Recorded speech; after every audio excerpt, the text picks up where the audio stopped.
Hey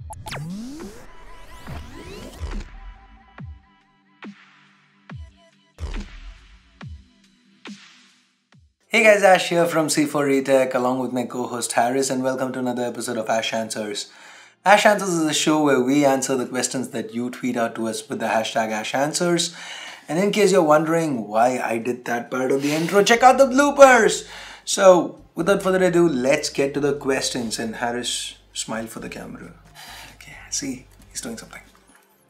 Which is that smartphone that exceeds your expectations by its overall performance and value for money? OnePlus 3T. OnePlus 3T. You can't keep saying whatever I say. I'm supposed to answer first, right? No. It's OnePlus 3T for me. Okay. See again. iPhone SE. OnePlus 3T. Will the Lenovo Z2 Plus get future update like Android O? You guys know the kind of struggle we went through, for it to get Nougat. And Lenovo has this whole one update and done policy for any non-Moto phones, and even Moto phones like the X-Play are still struggling to get updates. So I highly doubt, given that the future of ZUK is unclear, I highly doubt it would get Android O. Because if Lenovo is gonna do something, they would have said it by now. Seeing the silence in the Lenovo camp, I highly doubt it would get Android O. Why is C4E Sundar not appearing in any videos and speed test except Ash Answers? Harris is pretty good though in the speed test. He isn't here for the Exactly, and that's the reason he is not here. I'm sure there are going to be a bunch of where is Sundar comments, and the reason he is not here is because he doesn't want questions like this. He's just not discriminating and uniformly not doing any videos. Anyway guys, see, because he finished his J7 Prime review and the budget VR video, he's just taking time off. So he first went to Wayanad, and now he's gone to nowhere. And then he went to Ooty, now he's gone to? I don't know. He's gone to Munnar, yeah. And then he's going to Kanyakumari or somewhere next. And then he's following that with an outside India trip. I don't know, maybe you open your door one day and you just see him walking out on the street somewhere over there, whichever city you're from. So Sundar will be back July-ish. So till then, Harris is gonna most probably be my co-host for Ash Answers.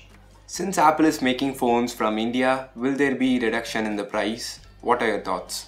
Guys, Apple is not making phones in India to help India out or to make life better for us. They are making phones in India to probably profit better. Yeah. So, I don't see a huge, like the iPhone SE right now, it's being manufactured in India. But that doesn't mean we're seeing great drops in the price. Whatever drops you see are just the regular drops, what Apple would have done regardless of where the phone was being manufactured. So in the long run, maybe the Indian prices could get a little closer to the US prices, but for the time being, I don't see it making a huge impact. OPPO and Vivo are extremely overpriced in India. Why do people still buy them? Because of the ads and branding, marketing, visibility. The same reason why, again, I don't know how many videos I've said this till now. The same reason why J2 sold 10 million units. The same reason why people still buy old Samsung mid-ranges like a A5. The first gen A5 is still a viable option for some people. The same people wouldn't even look at a Lenovo P2. And that's the reason why a phone like the Moto M outsells the Lenovo P2. It's just branding, visibility, marketing. But more than Samsung, OPPO and Vivo are doing more ads and stuff, right? No, it's not really. Samsung actually spends more than any brand. On a mid-ranger? No, Samsung markets their mid-range. See, it's just that Samsung branding and advertising is something we're also used to. Okay, we don't think twice about seeing a Samsung ad for a new player. Like generally, when the Chinese brands entered India, like your Xiaomi's and your OnePlus, we've all gotten kind of used to the Chinese brands being very price sensitive and very competitive with the pricing. But then it started with Xiaomi, who started going all out on marketing, and then OPPO and Vivo followed suit. So that's why they do tend to stand out. But they are spending a lot on hoardings and all that. But that doesn't mean Samsung isn't. So branding, visibility, it's important. So yeah. Wasn't the Redmi 4 series unnecessary? They are killing their own sales by pricing it similar. 1K difference between each model. So yeah, in India they've just launched the Redmi 4A and the 4. I wouldn't say the Redmi 4 series is totally unnecessary, because the Redmi 4 Prime, which they haven't launched in India, is an excellent phone. The Redmi 4 didn't come to India. They brought the Redmi 4X as the Redmi 4 to India. The Redmi 4, and I mean, the 4 is not amazing. It's still it still offers good value for money, but the 4 Prime stands out at a price of 10,000 rupees, 332 with a full HD display and a Snapdragon 625, a freaking 625. The 4 Prime was probably one of my favorite phones of the year. It was just awesome. That small compact form factor, add to it 4100 mAh battery with that 14nm chip. It was an absolute pleasure to use. So yeah, if you haven't checked out my review of that, here's a card to it. But it's sad that they didn't bring it to India. The 4A and the 4 in India, it's okay. I don't know, $1,000. It is a different segment. There are people who wouldn't want to pay, who would try to shave some money off. So I don't know. So Xiaomi thinking, Xiaomi logic. Why don't they bring the Mi 6 to India?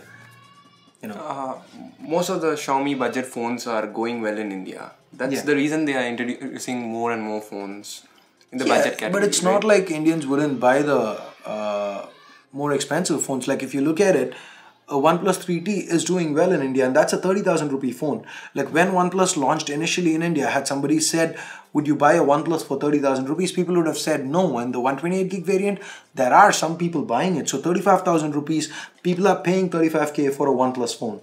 Yeah. So whereas Xiaomi is just pitting themselves as a budget manufacturer, as in like only low-end phones in India, the Mi 5 wasn't well received, and that's not because Indians weren't willing to pay money for it.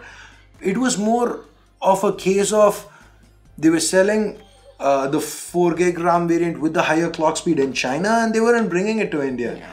We had the lower clocked 820 with 3 gigs of RAM without expandable storage. People just weren't willing to buy a Xiaomi with all those limitations. Why would somebody buy a Xiaomi at that price when a OnePlus 3 without those restrictions was available higher? People still did. I'm not saying they didn't, but that's the reason why it didn't do all that great. But Xiaomi have kind of dismissed it as India not willing to spend money on their flagships, but that isn't the case as far as I know. What do you think?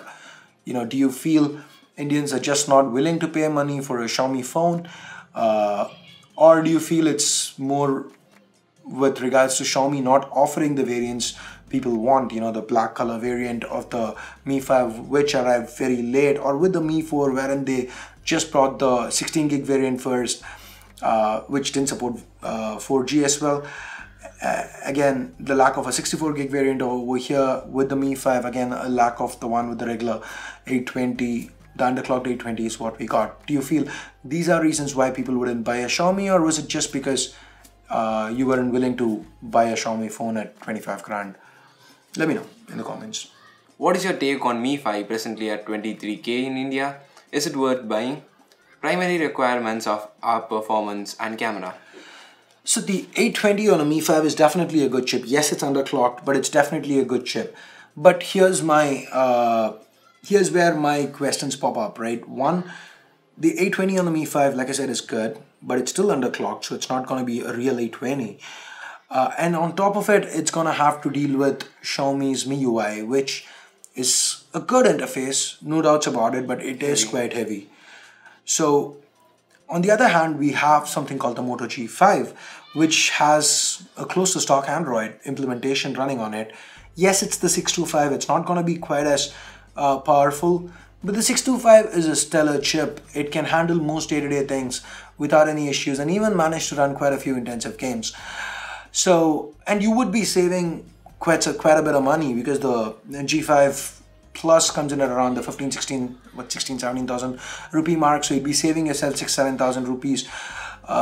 So that becomes, if camera is a priority, it's got an excellent camera. So that would kind of, I would lean towards the G5 Plus over the Mi 5 here, because the Mi 5 is just getting old right now. And if you want to spend around 23k, why not spend a bit more and get a OnePlus 3 or a 3T? If you can't go all the way up to 30, you could probably settle for a OnePlus 3, which at times is even available at like 27, 26, 27, with various deals and whatever. So that would, I'd either save money and get a G5 Plus, or pay a little bit more and pick up a 3D. Are you publishing the behind the scenes video for an unboxing? Dude, to be honest, it's just been very chaotic. I haven't had, I can only do it when I have an entire day for an unboxing, and I've not done that in a while now. So even now, this is not an optimal time for us to be shooting it, because you can hear the kids outside playing. There's absolutely nothing I can do about it. So my apologies for that. I'm going to try to do the best I can do with the audio processing and adding an audio track, but it is what it is. So as far as the behind the scenes goes, I want to do it. We did get a vlog done, but that's for the Tamil channel that we recently launched. So here's a card to the Tamil channel, C4E Tech Tamil. But I would want to do a behind the scenes for it. I really do. I just gotta find the time. I'd probably try to do it with a, if things work hard, if I can actually get an entire day tomorrow to shoot, I could probably do it for the... Is the phone sitting over here? It isn't. Well, we've got the Mi 6. So I'll try to do it for the Mi 6. And by the way, talking about the Mi 6, there's a little experiment I want to do, because let me know if this is something you'd find interesting. So you see a lot of channels, including C4E Tech, come up with expectations and rumors and all that. So I was thinking, what if, did I say this on our chances already? No. I think, okay, I don't know if I've already said it. If I've said it, my apologies. But I was thinking of going back, like my Mi 6 rumor roundup or my expectations video. There were certain specs that we talked about. So what if I go back to it right now that the Mi 6 has been announced and launched, and do a video wherein, see, this is what I expected, this is what we got, this is what we expected, this is what we got. Just a kind of a weird video. Expectations versus reality. Reality, probably, that we could call it that. So what do you think? Is this a kind of video that you'd be interested in? If you are, let me know. Expectations versus reality. You want to see it? Let me know in the comments. Is Lenovo P2 the most underrated smartphone in its budget? Probably yes. The reason why, if a Moto M is outselling at crazy amount of outselling. We are not talking 10:1. We are talking something more along the lines of 100:1. I can understand a Moto G5 Plus outselling it. Yes, the G5 Plus has a better camera. It's got the same chip, it's got a smaller battery, but it's got stock Android. So yes, I understand the G5 Plus outselling it, but for the life of me, I can't understand why a Moto M will outsell it. The P2 is again one of the phones that I really liked, because while the camera wasn't as good as the G5 Plus, that battery life, a 5000 mAh battery, which, once you say 5000, had you told me 5000 mAh a year or a year and a half back, my head would immediately jump to something like the Xiaomi phones, like those bricks, or probably something like even the P1, which wasn't really a brick, but it was still quite bulky. The P2 is like a HTC phone in terms of, the amount of space it takes, but they've actually put that space to good use, and it isn't really bulky or whatever. The battery life was nuts. I was pissed off to review it because it took me 3 days to run through the battery cycle once, and I really don't know why it's not doing well. So yeah, yes, you got it right. It is an underrated phone. Most underrated, I'm not sure, but one of the most underrated phones in its budget, or in any budget for that matter. Moto G5 Plus or iPhone SE 32GB at 20k. Which is better? Camera, performance, updates, speakers. See, updates, it's always going to be the iPhone. There's no two ways about it. The SE, for all intents and purposes, is a 6S, the chip and chip at the heart of it. So it's going to be updated. And the camera, the rear camera is extremely good. I haven't put them side by side, so I really can't tell you which is better, but I would kinda sorta lean towards the iPhone SE over here. But when it comes to the front camera, the iPhone SE is pure crap, unadulterated crap. Alright, so speakers, again, I really don't know. Would you want to Speakers, I'll go guess? with the iPhone SE. Yeah, it's too small. I mean, I don't know. Logically, it should be the G5 Plus should be better, but I really don't know. I'm not sure. If anyone has an idea, let me know in the comments. Performance is gonna be the SE again. So at 20K, the SE might make sense, but then again, it's Android versus Apple, and whether you're willing to live with that small form factor. If I would probably go with whichever form factor is better for you, and if you're willing to put up with iOS, then why not? How buggy is Android O developer preview? Can I use it as a daily driver? How buggy is it? Like this much buggy? Does this make sense? See, all developer previews, all the betas are called a beta for a reason, right? They are buggy. I haven't used it as my daily driver, so I really can't comment on that. But then again, I wouldn't suggest you use it as a daily driver. If you have a backup phone, if you have, if you're carrying around two phones and you can afford to, if you can afford to not really care if there are a few bugs, if it's not gonna obstruct your workflow, then why not? You can. But if it's your primary phone, it's the one you're gonna rely on for everything, then I wouldn't suggest you do that.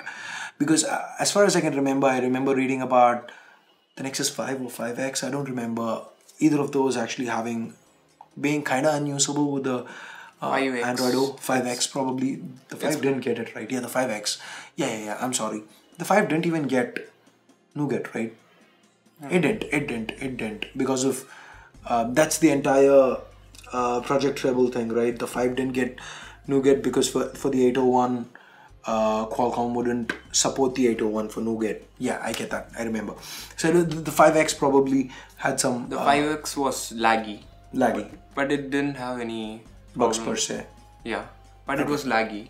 Okay, so yeah, bugs and lag, they're gonna be kind of part and parcel of the entire beta program. So if you can live with that, if you have another phone to fall back on, yes, else no.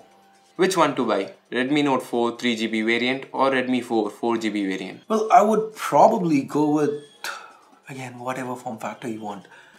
Because, okay, I wouldn't actually go with whatever form factor you want. I'm sorry. I don't know, my head immediately jumped to the Redmi 4 Prime. I'm sorry.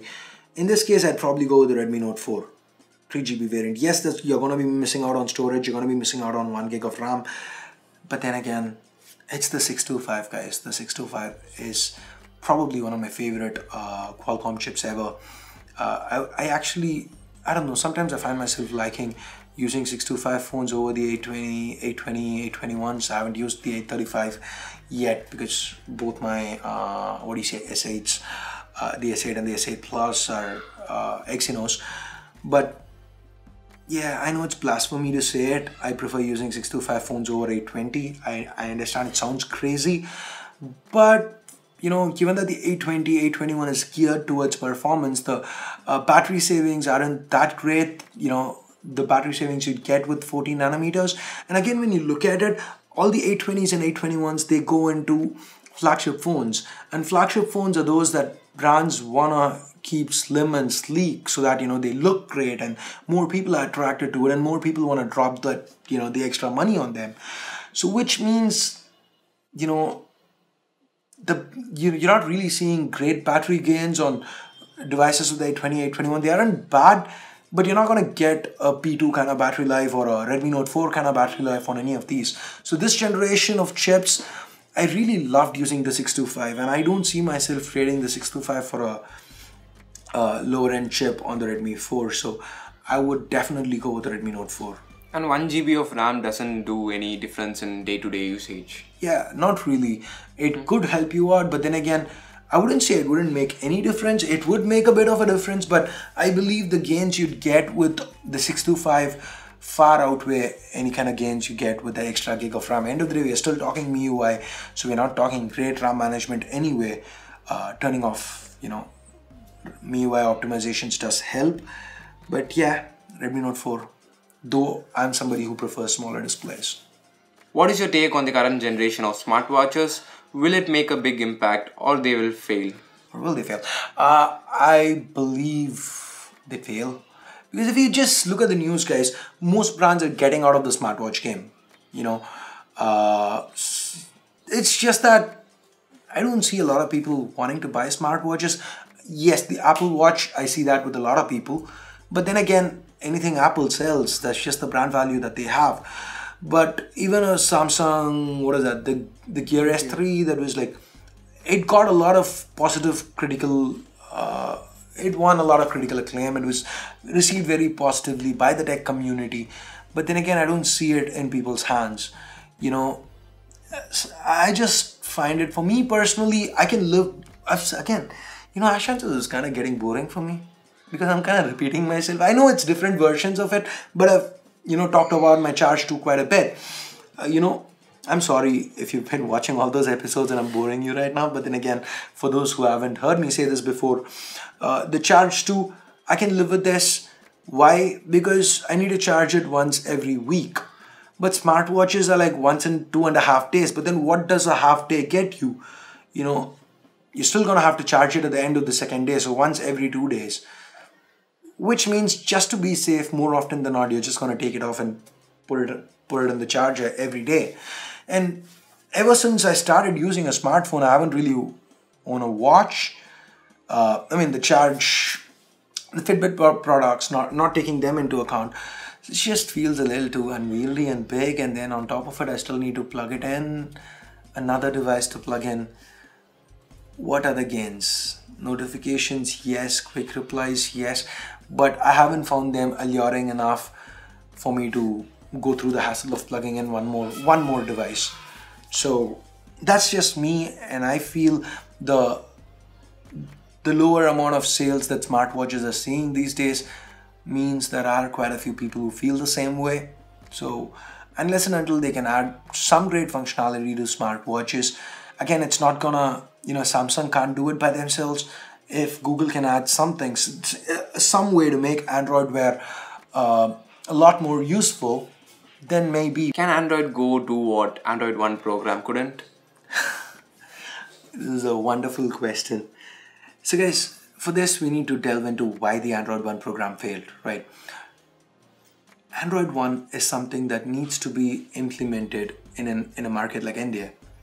Okay, for this, Google cannot really go with a Samsung or a HTC or a Sony, because these brands have their own firmwares, their own custom layers on top, and they're not willing to, you know, trade for it. They're not willing to go with stock Android.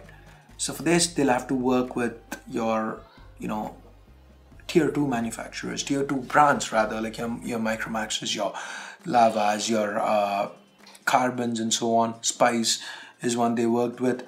But these guys aren't really looking to do Google favors, right?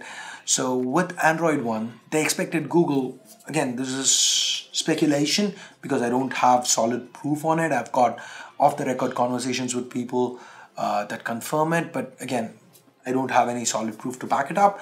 So these brands, they expected Google to spend marketing money on pushing Android One, whereas Google expected them to do it because it was their phones being sold. So that's where there was a kind of a mix-up, and Android One phones, which were supposed to be the first phone to get the next billion online, were sold online, which means most people couldn't reach it, though they were quite good. They were phones that were quite good. Again, Android Go, here's the problem. Will a Micromax release a phone with Android Go?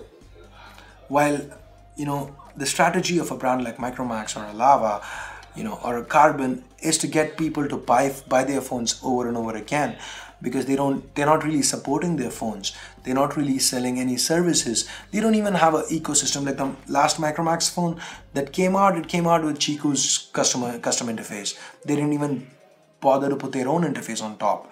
So they aren't really trying to get you into an ecosystem, get you familiarized. They're just trying to sell as many phones as possible. Very short-sighted look at, you know, sales of phones.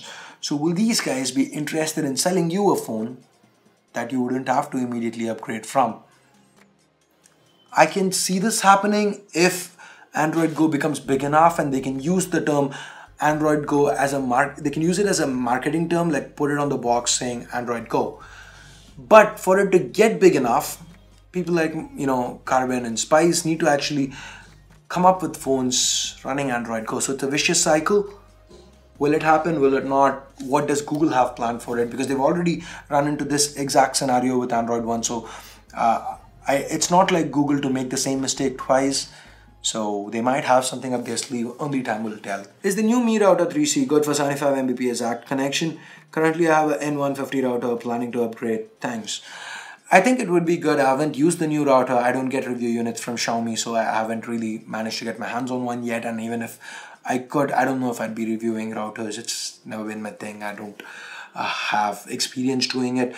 But then again, I've seen other people do it, and most people have good things to say about it. So I would, coming from an N150, I think it should be a good upgrade. OnePlus 5 still 1080p it seems. Will it affect VR or will it be enough? See guys, VR on phones as of today is kind of sort of overrated. There's not a lot of content, not a lot of what you can do.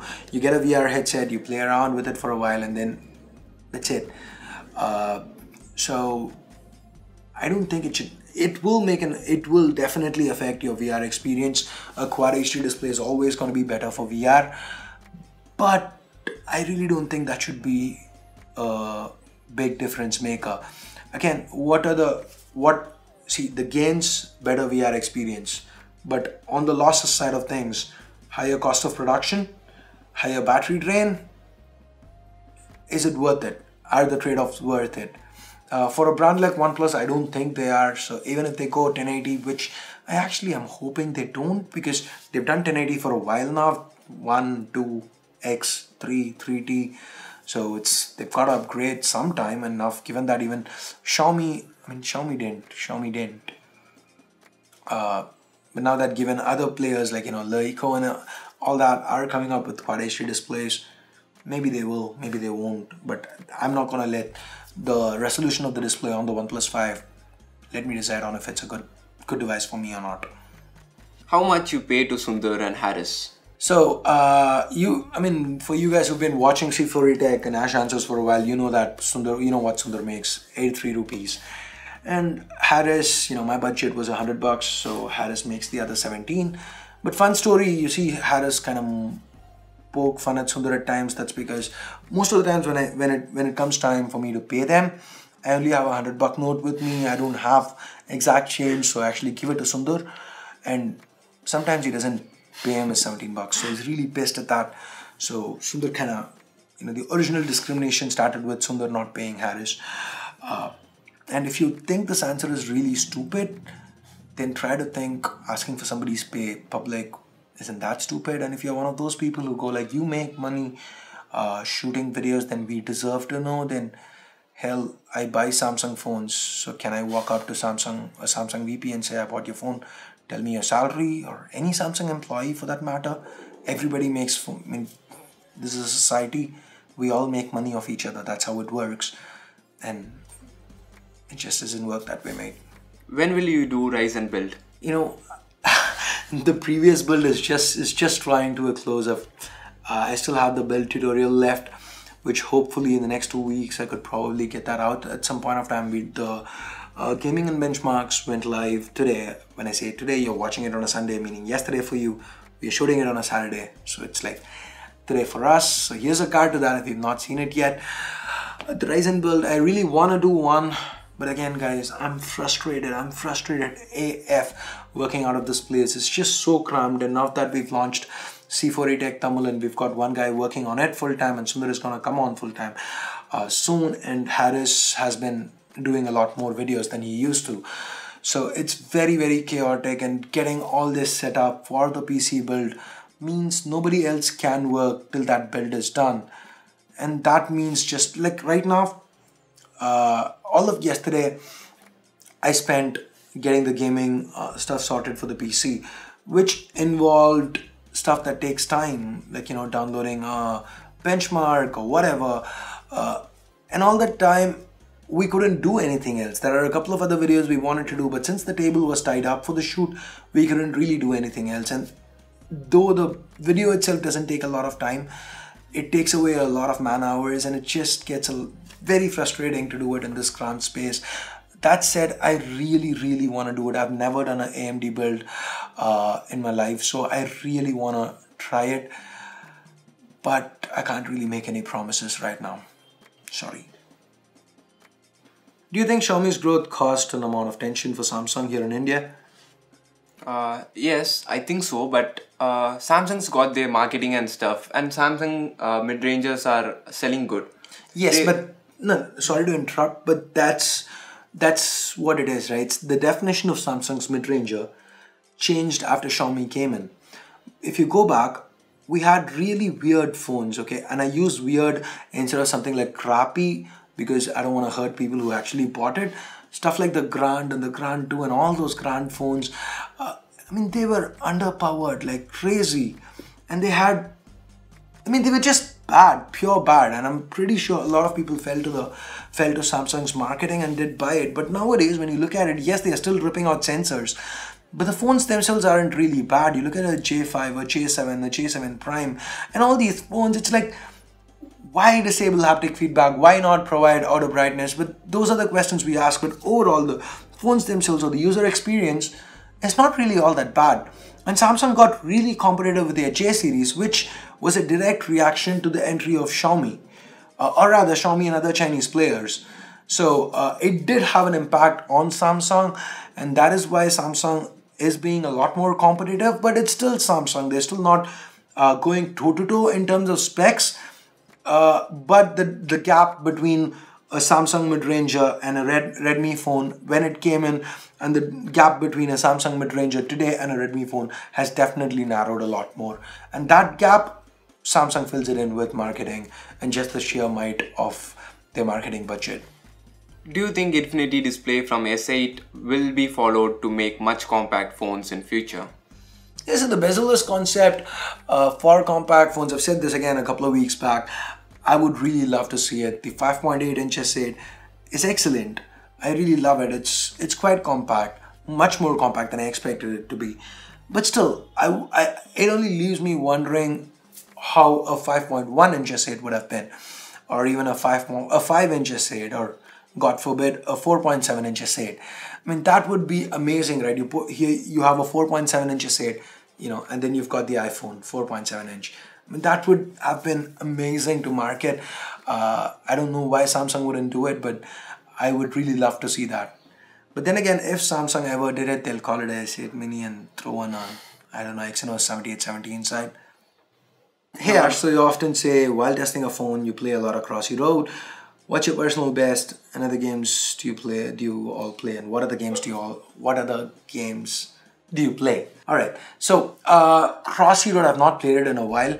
I used to, and my personal best, it's on, I don't remember, 500 and something, not too high.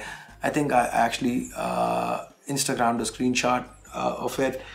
These days I play Plants vs Zombies 2. That's something I've been playing for like since the Note 3, not the Redmi Note 3, the Galaxy Note 3. So it's been like what, 4 years now. I really love that game. And then I play a lot of Sudoku, Word Feud. That's it. These are the games I play: Word Feud, Sudoku, and Plants vs Zombies 2. Okay, I usually play a lot of games. I usually try a lot of new games. But one game which sticks to my app list every time is the Survey Surfers. I don't know, for some reason it's like I still play it. Yeah. Your favorite announcement from Google I/O? The iPhone 8. I don't know. I would probably have to go with Android Go. Like I said, I'm not holding my breath on it, but if Google manages to pull Android Go off, it would actually give, again, thank my upstairs neighbors for that. Can't really do much about it, my apologies. I'm gonna have a t-shirt, can't really do much about it, my apologies. With something pointing up, with an arrow pointing up. Anyway, it would be great for all those people who are buying a phone for the first time to actually get a great Android experience, even in a Uber budget segment, like 4,000 rupees, 5,000 rupees, in that segment. If people can get a great user experience, that would be awesome. It would just mean more people would easily watch YouTube, meaning I'd get more views, I'd make more money. So Android Go is probably what I'm really hyped about. At the same time, Google Lens is another that I found really intriguing. Samsung's Bixby, at least here in India, doesn't really work great, but I love the concept when Amazon originally came with it for their Fire phone. It was something that really intrigued me. And now Google, with their endless amount of data, they have so much. I can only wonder what Google's gonna do with it. So that's another one I'm really hyped for. What about you? I was thinking of saying Google Lens, but then you said it. No. For me, it would be the Google Photos, the ability to like share with the people and stuff. That's a good feature. You don't have to like send everyone the photos. But don't you feel that's like an accident waiting to happen, as in like you get auto share with people and then you have some personal photograph that you don't want anybody else to see? Yeah, I was born in the 80s. I still say photograph from time to time. I am old, yes. So, I mean, don't you feel it's like an accident waiting to happen? What do you guys think? Do you think it's an accident waiting to happen? Let me know in the comments. Do you think the Xiaomi Mi 6 will drop its price like the Mi 5? The Mi 5 never really dropped its price, right? I mean, a few thousand, but then again, it's been on the market for so long. And I don't think the Mi 6 will have to drop its price. They're offering a very good phone, as in on paper, great specs, with water resistance this time around, and no gimmicky, lower clocked chip. It's still the full-fledged 835. Again, no messing around with RAM variants. It's still 6 gigs across the board, right? Yes, I think. Yeah. So I don't think they'll have to drop its price right now. Not until there's a lot of 835 competition that comes up. Why we can only send questions for Ash Answers by Twitter only? Many of the subscribers don't have Twitter account. See guys, it's just, it gets very hectic to pick questions via the comments, because see, right, if I say you can leave your questions over here, you're going to leave your questions over here, but then again, there are going to be people who are going to be commenting good video and bad video. I hated your accent, I hated Harris's face, where is Sundar, I hated your face, and all that, and sorting through that and trying to figure out questions is very difficult, whereas Twitter makes it easy. You use the hashtag #AshAnswers, I just click on it, sort through latest, and I can go through and pick up all those questions. And I generally go back, the video goes live on Sunday, I go back to around Monday-ish. Any questions sent on Sunday, this is something I've wanted to tell you guys for a while. Any questions sent on Sunday, the odds of them appearing on the show are very less, because Sunday we're going to have a lot of people tweeting screenshots and memes and all that stuff with the hashtag #AshAnswers hashtag. So generally I go back to as far as Monday afternoon, and I start picking questions from there to Saturday morning. So I can actually sort through all those and pick those questions. It's just a lot more convenient, and I also feel a lot more fair to the viewers. So I guess that's it, guys. Those are all the questions that had us picked this week. If your question is here, give this video a thumbs up. If your question is not here, blame Sundar for not coming here. Exactly. If your question wasn't picked, you can always still give this video a thumbs up for our hard work. But then again, head on over to the comments and leave a hashtag Sundar discriminates, because Harris picked it because Sundar wasn't here, so you can always blame Sundar. That said, if Sundar is going to watch this, he's going to be pissed off and he's going to take another couple of weeks off, so we don't want that. Sundar, if you're watching, we love you, we want you back, so you can once you're done with your entire world tour and whatever, get back, get your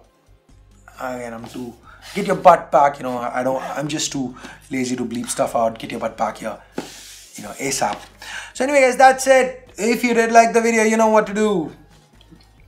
If you hated it, can you make a sad face? Okay. Yeah. Okay, that's a sad face. Put the video down. But if you haven't subscribed yet, hit that subscribe button. If you have already subscribed, click that bell icon to make sure you get theoretically notified for every video, because I've got a bunch of comments from people saying we click the bell icon, we still don't get notifications. So yeah, sorry about that. But then again, blame YouTube for it. There's nothing we can do about it. My apologies. Nothing I can do about it. There's so much I can't do anything about. Again, my apologies for that too.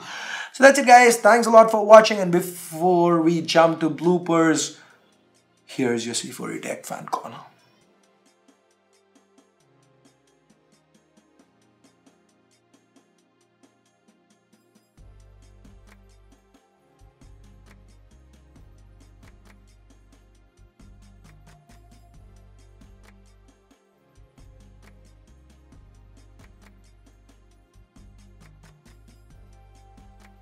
You guys have a nice day. I forgot to mention that. Bye-bye. Bye-bye. Leaving for the moment. I know it's not, we didn't actually flow into that one, but then again, I just want to say it. Leaving for the moment, leaving for the moment, leaving for the moment, leaving for the moment. Have a nice day. Bye-bye. Every time is the survey surface. I don't know, for some reason it's like, I still play it, yeah. And you know, this is probably for the blooper reel, but just think about it. The moment before he started to answer, if I was like Sundar and I cut him off and I go like, nobody asked you. He was like, hey Ash, addressed to me. It would have been so rude, right? But then again, you know, I'm not Sundar, I wouldn't cut him off. Hey guys, Ash here from C4E Tech. Let's start again. Hey guys, Ash here from C4E Tech along with my co-host Harris, and welcome to another episode of Ash Answers. Ash Answers is a show where you answer. That's a really